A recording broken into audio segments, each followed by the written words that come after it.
ትምህርት ቤት ማገዝ ያለብኝ ነው። ለምሳሌ ትምህርት የከፈው አሁን ውላችን ምንድነው? የትምህርት ቤት ከፍላለሁ 2000 4000 ብር አገዝሻለሁኝ። የወተት ያን ወር ከፍላለሁ። ሌላ ደግሞ ሕክምና ሲታከም ምናምን አደርጋለሁ ብዬ በተነጋገርነው በወር ነው ክስ የመጣው አይደል? ከዚህ በላይ ምንም ላደርግ አልችልም። ገባሻ? ግን ይሄኛው አስገዳጅ እኔ በወር አላገኝም። 7 ወር እመቤቴ ምስክሬ ምንም ገቢ የለኝም። መሀል ላይ እሷና እንቁርት ከሰሱኝ ብዬ ሰርቼ $300 አግኝቻለሁ። እየኖርኩ ያለሁት ቋሚ ስራ ከመልቀቅ አልነበረብክም። አስተማሪ ነህ፣ መምህር ነህ፣ ተመርቀህ መምህር ሆነ 10,000 ብሯ ብትኖራት ግማሹን እያካፈልክ በትርፍራትህ ደግሞ ቲክቶክ እና ዩቱብ ትሰራለህ። አው የለኝም። ለምሳሌ መምህር ነኝ። መምህር 10,000 ብር ነው ክፍያ። የቤት ኪራይ 10,000 ብር ነው። ቲክቶክ ላይ እኮ ለምሳሌ የሆነ ራስሽን ችለሽ አይተርፍሽም ነው እንጂ እኮ መምህሮች ስራ ለቀዋል ኢትዮጵያ ውስጥ በዚህ ሰዓት 10,000 ብር ተከፋይ መምህሮች አለ። በ10,000 ብር የሚተዳደር ቤተሰብ አለ። ሙሉ ቤተሰቡን የሚተዳደር ሰው አለ። አሁን ሞሪ ሞያል አልካተም ቅድም እሷን አንተም እንዳቀመክ እንደ ደሞዝ ጋር አትኖርም። የ10,000 ብር ደሞዝ ተቀበለ። የ10,000 ብር ቤት ከምትከራይ 10,000 ብር የተሻለ ሰው 6,000 ብር 4,000 ብር ትከራይና ከዛም በኋላ በትርፍ ሰዓትክ ደግሞ ቤትክ እንደመጣ ዩቲዩብን ቲክቶክን ስትሰራ ተጨማሪ ገቢ ይኖርሃል። ገባህ እንጂ ዩቲዩብ እና ቲክቶክ እኮ መተማመኛ ቋሚ ገቢ እኮ አይደለም አይደል? ቋሚ ገቢ ሊሆን ልክ ነች። ዩቲዩብ እና ቲክቶክ ቋሚ ገቢ አይደለም። ግን የፈለገ ነገር ቢሆን ከመምህር የተሻለ ገቢ ስላለው ነው እየኖርኩ ያለሁት። መምህር 10,000 ብር ነው የሚከፍለኝ። በወር ተጣር ምን ብዬ 10,000 ብር የቤት ኪራይ እከፍላለሁ። ገባሻ? ያ ማለት የተሻለ ስራ እየሰራው ነው። ለልጄም የተሻለ እሰራለሁ። እኔም አሁን ዛሬ ተራ ጌመር በሆን የዛሬ 3 ዓመት ኢንተርናሽናል ጌመር ልሆን እችላለሁ። ያኔ ልጄ አልፍለታል። በጌም እስከመቼ ትሆናለ? የሆነ ሰዓት እኮ ቲክቶክ ሊዘጋና ሊቀር ይችላል። ቋሚ ሊሆን ለልጆቻችን ማሳደጊያ ቋሚ ሊሆን አይችልም። እስካለ ድረስ ጌመር እንሆናለን። እስካለ ድረስ እንትን እንላለን። ኤኒታይም አካውንት ባንክ ሊደረግ ይችላል። ኤኒታይም የሆነ ነገር ሊበላሽ ይችላል። ለምሳሌ እኔ አሁን በ3 ዓመቱ 7 አካውንት ስለተዘጋብኝ አውቀዋለሁ። ኤኒታይም አካውንት ተዘግቶ ከዜሮ ፎሎ ልጀምር ትችላለህ። ስለዚህ እንደ ቋሚ ለአባት ልጅ ለሚያሳድግ አባት እንደ ቋሚ መተዳደሪያ አይሆንም። ሶሻል ሚዲያ እንደ ትርፍ ነው፣ እንደ ኤክስትራ ኢንካም። ገባክ? እንደ ኤክስትራ ኢንካም እንደ ኤክስትራ ኢንካም ለመሆን ደግሞ መምህርነት ስቴክ ዮር ታይም። ሶሻል ሚዲያ ለመስራት ደግሞ ዩ ኒድ ላይክ ለምሳሌ ኮንተንት ክሬት ማ ዩቲዩብ ትሰሪያለሽ፣ ቪዲዮ ይሄን ትሰሪያለሽ፣ ላይቭ ትገቢያለሽ ምናምን አይደለ? እሱን እየሰራው ነው። እዚህ ጋር ሰርተ ብላ ምናምን የምትሉ ልጆች እንደ ቲክታከር ጀግና ሰራተኛ የለም። ልንገራችሁ፣ እንቅልፉን አጥቶ የሚሰራ ቲክታከር ነው። እናንተ የሆነች ቦታ ተቀጥራችሁ 10 ሰዓት ምናምን ሰርታችሁ መታችሁ እንደ ሰራተኛ ራሳችሁን አትዩ። ቲክታከር በጣም ብዙ ጫና ያለበት ቪዲዮ ሰርቶ አልታየልኝ ላይቭ ላይ ገብቶ ሲሰቃይ የሚኖር የሚሰራ ጀግና ነው። አሁን እኔ እየሰራው ነው። ልጄ ማሳደግ እፈልጋለሁ። ለልጁ አባት መሆን እፈልጋለሁ። ላይክ ሳገኝ አላገኝ ማለት በህግ የሚሄደው ነገር። ለምሳሌ ዛሬ 10,000 ባላገኝ ኔክስት 10,000 ካገኘው በአሁኑ ወር ካልከፈልኳት ኔክስት 10,000 ብትስማማ ኢትስ ኦኬ። የሆነ ጊዜ የሆነ ነገር ስታገኝ ትሰጫለሽ። ጀለስ ምንድነው? በቃ እንቃንጣ አሁን ፍረጥ ይበል ይክፈል ነው። ስለዚህ እኔ አባት መሆን እፈልጋለሁ። አባት አትሆንም ካለች በፍርድ ቤት ነው ካለች እኔ ሀቡ አልቃወማትም። በፍርድ ቤትም ከፈለግሽ ደስ ነው የሚለኝ። ፍርድ ቤት አንድ ያገኘሽ ያኔ እንትን ብሎሽ ነው። አሁን ይግባኝ ብጠይቅ ከእንደገና ቢታይልኝ ቢኒያም 0-0 ነው። እኔ እናት አንድ ነገር ልንገርሽ፣ ይቀንሳል። ግን እንደ አባት ለልጄ አባት ልሁን፣ ለልጄ ላግዘው ይፈልገኛል። እሱ ድምፅ ቢያወጣ ኑሮ አሁን በዚህ ሰዓት እኔ ቢኒን እፈልጋለሁ፣ እናቴንም አባቴን እፈልጋለሁ ይላላ። ስለዚህ እኔም አባቱ ልሆነው፣ አንቺም እናቱ ትዳር ይዘሻል። ከኔ ጋር ምንም አንዋደድ አንፋቀር፣ ምንም ያገናኘን ልጁ ያገናኘናል። ለልጁ አስቢ። ከዛ ልጁንም በስነ ስርዓት ልየው። ስልክ እየዘጋሽብኝ አላነሳ እያልሽ እንደዚህ አልፈልግም ካልሽ ደግሞ ልብ ካለሽ እንደምታወሩ ገንዘብ አልፈልግም ካልሽ እስኪ ጀግና አንቺ ነገ ፍርድ ቤት ጻፊና ይሄን ሰውዬ ከሱ ገንዘብም አልፈልግም ልጅ እንዲደረው አልፈልግም እንደው አልፈልግም ብለሽ አስገብተሽ ለሀቡ አሳያት። አታረገውም። ዲቦራ ስለማታረገው ነው። ዲቦራ አታረገው። እንዲያየው አልፈልግም የማለት መብት የላትም። አባትነትህ ስለተረጋገጠ እንዲያየው አልፈልግም የማለት መብት የላትም። እንዲያየው ክሱን አንጭቻለሁ ትበል። ግን ገቢውን ደግሞ ተቆራጩን ደግሞ ማድረግ ግዴታ አለብህ። እሷ እኮ እያለች ያለችው ልጅ ማየት አለብኝ። ልጁ አባት አለው ከተባለ ልጅክን ማየት የምትፈልግ ከሆነ ክፈል። የመክፈል አቅም ከሌለ ካታየውም ነው አለ። ይሄንን ነው 4 ነጥብ። ይሄንን ነው አላለችም እሷ። አውዬ ልንገርሽ አንዴ አላለችም እሷ። እኔ እያልኩ ያለሁት 2 ነገር አንዴ ልንገርሽ። እኔ እያልኩ ያለሁት አንደኛ ለልጁ አባት ሆነዋለሁ። አባት መሆን እፈልጋለሁ። የልጁን ስሜት አትረገጠው። አባት ይፈልጋል፣ አባት የለውም። ምን አለች ቅድም ማዘር? መንገድ ላይ ወንድ ሲያይ ምን ይላል? ይጠመጠማል። ሳይኮሎጂካል እየተጎዳ ነው። እሷ ከኔ ጋር ባላት አለመግባባት በቀል እየተበቀለች ምናምን እየመሰላል ሊሆን ይችላል።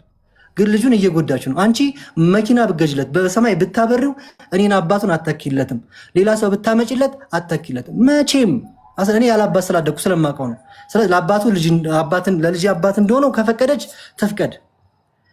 ቪዲዮ ሰርቻለሁ። አልፈልግም አላሳይህም ካለችኝ ደግሞ በፍርድ ቤት ይሄዳለሁ። እሷ ስለማታ ነው ስለማውቃት አቅሜ እስኪወስን ድረስ በፍርድ ቤት ይሄዳለሁ። አታብዙባቸው። ፍርድ ቤት ኦልሬዲ ፈረደ። አንተ ላይ 5000 በወር 5000 ክፈል፣ በሳምንት እሑድ ልጅክን እይ ተባልክ። እሷ ደግሞ 5000 አዋጣኝም ይግባኝ እጠይቃለሁ ብላለች። 10000 ይክፈል። ልጁ ለማየት ገንዘብ ነው የምትፈልገው። ለልጅ ማን ነው የሚቀርመው? አባትነት ነው የሚቀርመው? ገንዘብ ነው የሚቀርመው? አባትነት ውስጥ ምን አለ? አባትነት ውስጥ ገንዘብ አለ፣ ፍቅር አለ፣ ሁሉም በኢኮኖሚ ትምህርት ቤት በክፍያ ነው። አስጠኝ ያስቀጥራለታለች። የትምህርት ቤት ክፍያ ትከፍላለች። ይበላል፣ ይጠጣል፣ ወተት፣ ዳይፐር እየከፈልኩ ነው። አቡ ወጪ የሱ ወጪ ቢደመር 10 ሺህ ብር አይሞላም። ተቀጥራ የምትሰራው ቤት ስንት ነው? 5 ሺህ ብር ነው። ኤርፖርት ኢንተርናሽናል ኤርፖርት ተቀጥራ የምትሰራው 5 ሺህ ብር ነው። የምንኖር በ5 ሺህ አንድ ትልቅ ሰው 5 ሺህ ብር እየከፈለ ቢኒያም ሙሉ ተራ ሰው 10 ሺህ ብር ለአንድ ልጅ ይቆርጣል። የትም ሀገር አልተደረገ። ይሄ የተደረገላት በአንድ ወር 250 ሺህ ገቢ ብዙ ገንዘብ ተተቀያየረ ነው። አሁን በፍርድ ቤት ነው ካለችም ችግር የለብኝም ነው እያልኩ ያለሁት እንጂ ትሄድ አይደለም። እሷ ስለምትሄድ ነው። አባት እንደሆነ ከፈቀደች ጥሩ፣ ካልፈቀደች ደግሞ አዎ አይምጣ ብያለሁ። መቼ ነው ያልኩት? እኔ ልጄን አሁን የማያውቀውን ካላስተማርኩት ካልደገፍኩት አባቴ ካላለኝ ልጄ ካላለኝ ፍቅር ካልሆንን በመላ አሁን መወለድ እኮ ቋንቋ ነው አይደል እንዴ? መወለድ ቋንቋ ነው። ስለዚህ ፍቅር የሚኖረን ስንግባባ፣ ስንጫወት፣ ሳዞረው ልጄ ስለ አባት ስለኝ ምናምን ነው አይደለ? ይህንን ማድረግ ካልቻልሽ እኔ አባቴን በ15 ዓመት ያገኘሁት የአባትነት ስሜት የለኝም። እሱም አይደውልልኝም፣ እኔም አላውቀውም። ይሄ ስሜት እያለው ነገ አድርጎ አባቴ ብሎ ቢመጣ አንቺ አባት ሙቷል በይው ብያታለሁ። ይሄንን ማድረግ ከቻለች ታድርገው፣ ትምረጥ። እሷ ልብ ካላት ትምረጥ። ይሄንን ማድረግ ስችል ደግሞ ፍርድ ቤቱን እኔ ክሱን አንስቻለሁ ትበል እስኪ። ጀግና ከሆነች ምን ታረ ሲቸግራት ቅንቅኗ ሲመጣ በ50 ወር መታ ማስገቢያ አስፈጻ። ከዛስ ቢኒያም ከየትም ተበድሮ ከየትም ተቀድሮ ይከፍላል። ካልከፈለ ይታሰራል። ሁለቴ ነው ያሳሰረችኝ። ልብ ካላት ጀግናና ከሆነች አታሳስርም። የልጇን አባት አታሳስርም። አገኝሽ። ስለዚህ አሁን አንቺ ልብ ካለሽ ይሄንን አድርጊ። አይካልሽ እኔ ወንድ ነኝ፣ ነገ ልጅ ወልዳለሁኝ። እኔ ወንድ ነኝ፣ ልጅ ይኖረኛል። ለልጆች ልጅ አላጣም። ልጅሽ ግን አባት አያገኝም መቼም። ናቴ አባት አያገኝም። እኔ አባቱ እያለሁ ማንንም አባቱ አያገኝም።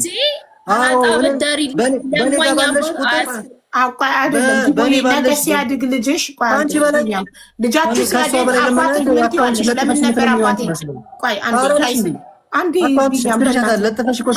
ቢኒያም ፕሊስ ከአመታት በኋላ ማለት ነው ልጃችሁ አድጎ ቢሆንሽ እኛ ምንም ለፍተን ብናሳድጋቸው ልጆቻችን እኔ በእድሜ በጣም እበልጥሻለሁ የ3 ልጆች እናት ነኝ። 3ኛው ሳይመጣ 3 ብዬ ቆጠርኩ። ያው በሉት እና አይኖ እሱ አቅም እያለው አልሰጥም ካለ በጣም የሚያናድድ ነገር ነው። እየቻለ ለልጁ ከሰሰተ በጣም ያናድዳል። ግን አንቺ ተሽለሽ ተገኝተሽ ከሱ በጣም ስለምትሻይ ልጁን እንዲያይ ብትፈቅጅለትና ኮኔክሽናቸው ባይቋረጥ፣ ኮኔክሽናቸው ተቋርጦ ልጅሽ 17-20 ዓመት ከደረሰ በኋላ ቢኒያም የደረሰበትን ባታቂ ወይ ቢሞት ሳይገናኙ ጊዜ ሳያሳልፉ ቢኒያም ቢሞት ኦር ደግሞ አርጅቶ ትልቅ ከሆነ በኋላ አባቴ ማን ነው አባቴን ያሳይኝ ሲልሽ አባትክ ከሌ ነው ስትዩ እሱ ደግሞ እኔ በልጅነትክ እናትክን ለምኛት ነበር እንድታሳየኝ ፍቃደኛ አልነበረችም፣ ለዛ ነው እኔ እናንተ ያልተገናኘ ነው ቢል ልጅሽ አይቀየምሽም አባቱን እንዲያይ ባለመፍቀድሽ? አንደኛ ምን አለ መሰለሽ አቡ፣ ይሄ ሰው ወደ እኔ ህይወት ሲመጣ ልጁን እረዳለው ነው እንጂ አንቺም ትረጅኛለሽ ብሎ ቢመጣ እሺ ተዘጋጅቼ እጠብቃለሁ። አንድ እሱ ሲመጣ ልጁ የኔ ነው የኔ ከሆነ እረዳለው ነው ያለው አይደል? ከረዳክ እሺ ይመረመራል። ከዛ ባለፈ ደግሞ አባት አላጣም ልጄ አባቴ ብሎ ያሳደገው እኔ ወልጄ አንድ ሰው እንኳን አጠገቤ ባልነበረ ሰዓት ደም በደም ሆኜ ወልጄ 15 ሰዓት ሙሉ ያለማቋረጥ ደም ሲፈሰኝ ደሜን ያጠበው የእህቴ ባል ነው። ግሪን መጥቶ ሲወለድ ገና ሲወለድ ልጁ ማለት ነው አባቴ ብሎ ያደገው ሲጀመር የሲስተርና ባል ነው። አሁንም ቢጠየቅ አባቴ የት ነው ከተባለ የሲስተርን ስም ጠርቶ እሷ ጋ ነው የሚለው። እግዚአብሔርን ነው የምልሽ። ይኸው የሰማይ የምድር ጌታ እግዚአብሔር ምስክሬ ነው። ትላንት ነው ከትላንት ወዲያ አባቴ የት አለ ሲባል አባቴ የሲስተርን ስም ጠርቶ ከሌ ጋ ነው ያለው።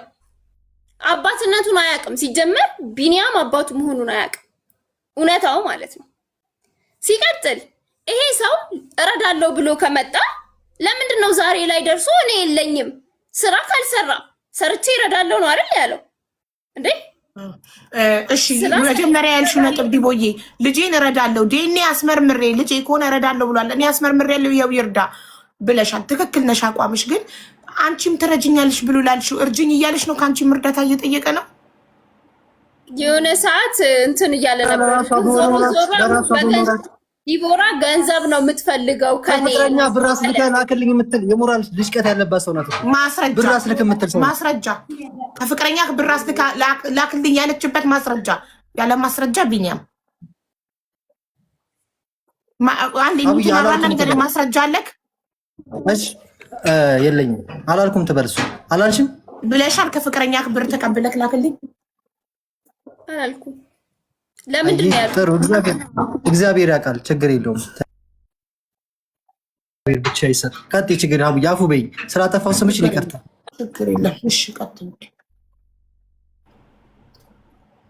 እና እኔ አሁን የተናገረውን ይኸውልሽ አቡዬ፣ ሲጀመር ልጁ በስነ ስርዓት የአባት ማጣት ሳይሰማው አሁን ነው እሱ ሲመጣ አባት ነኝ እኔን ካልሆነ አባቴ ማለት ነው። ወንድ የሚያቅፈው ለምንድን ነው? መንገድ ወር የሚያቅፈው ለምንድን ነው? ወንድ ልጅ ሲያይ የሚንሰፈሰፈው ለምንድን ነው? ዛሬ ባይፈልግ 5 ዓመት ይሙላው እናያለን። አለም ድር ለሰማይ አባቴን ቢኔና እንጭልሻል። ሰው ስለሚወድ ወንድ ልጅ ብቻ ነው የሚወደው። እሺ አይ ቅድም ማዘርሽ ወንድ ልጅ ሲያይ መንገድ ላይ ይጠመጠማል ወንድ ልጅ ላይ ብሏል። እና ይህ ነገር ሳይኮሎጂካሊ ወንድ አባት ስለሌለ ያለ አባት እያደገ እየተሰማው ነው ስላለ ቤት ውስጥ ነው የሚውለው። ትምህርት ቤት ይሄዳል። ከትምህርት ቤት ሲመለስ ቤት ነው የሚውለው። ስለዚህ ማግኘት ይፈልጋል። ብዙ ሰዎች ወጥቶ መጫወት ይፈልጋል። ሰው ሲያይ ለሱ አዲስ ነው ምናምን ነገር ህፃናት እንኳን ሲያይ ከቤታቸው አይወጣም። ኢቨን እኔ የምኖርበት ብሎክ ላይ የታመመ ሰው አንድ አያልፈውም፣ ሄዶ ነው የሚጠይቀው። እኔ እንኳን አላቃቸው። ሁሉም ጋር እየሄደ አባባ ደህና ኖት እያለ የሚጠይቅ ሰው ነው። ይሄን ያህል ማለት ነው። ከዛ ባለፈ ደግሞ ወንድ ማለት ሽማግሌም አሮጊትም በጣም የሚወድ ሰው ነው። ሮጦ ነው ሄዶ ሰላም ብሎ የሚጨብጠው። እንዲህ አይነት ልጅ ነው እንጂ አንተ ኖርክ መጣህ ቀረህ ምንም የምትጨምርለት የምታጎልበት ነገር የለም። የሚጨምርለት የሚያጎልበት ነገር የለም። እንደዚህ ነው ባህሪው ማለት ነው። ገና ደና የረዳውን ሳጣ እንኳን ማጣቴን የማይፈልጉ ቤተሰቦች አለው ያለ አንድ ነገር ምን እንደምን ታውቂያለሽ? አንተ በመምጣት የተነሳ ውጭ ሀገር ፕሮሰስ ተቋረጠበት ብለው የሚሉ ሰዎች ናቸው። እኔ አባት ብዬ ሄጄ ማዘር ራሷ አዎ አንቺ ውጭ ሀገር እናቴን ይኸውልህ ስማኝ፣ አንተ እናቴ ያንተ ኩያ አይደለችም። ከየትም ፕሮሰስ ተጀምሮ አዳምጪ። እኔ አንተ ሚዲያ ላይ ወጣ አባት ነው ስላልክ ብቻ ስለእናቴ ተናግራል። አንተ ክብር የለህም ባለጌ። እኔና ከብራለች ታውቃለች፣ በደንብ ነው የማከብራት። ማዘርን በደንብ ታውቃለች ከተባለ ማስረጃ ቆይ አንዴ ዲቦ